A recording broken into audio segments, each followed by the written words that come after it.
Вот самый любимый, вот я красавица в 50 лет. Эти фотографии Инесса Белова бережет как дорогую реликвию. На черно-белых снимках она и мама, жена и бабушка. И, конечно, есть фото, на которых она делает первые шаги в мир баскетбола. Сколько я считалась высокая, тогда не было таких этих под 2 метра. Меня прямо на перемене, когда вышли мы, поймали старшекурсники и говорят: приходи на тренировку. Вот, и так я попала в баскетбол. Играла за сборную МГУ, потом за сборную Татарии здесь я играла. Я была очень спортивная, мы же росли, у нас ни телевизора, ничего не было, мы и мячики играли вот так. В общем, я была очень... Каток у нас был перед домом, я на коньках каталась, и поэтому у меня быстро баскетбол пошел.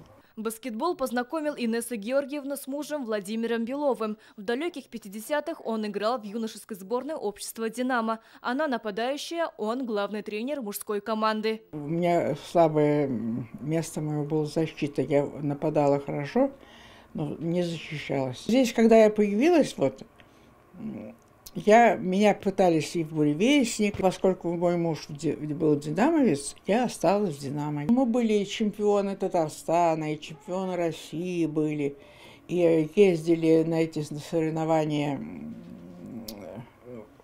где были всероссийские тогда эти всесоюзные соревнования. В общем, у нас команда была очень сильная, казанская «Динамо». Новый музей открыли здесь.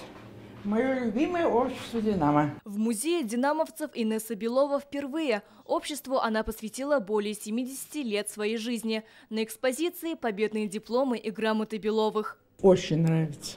Какие они молодцы, а? «Динамо» – это сила.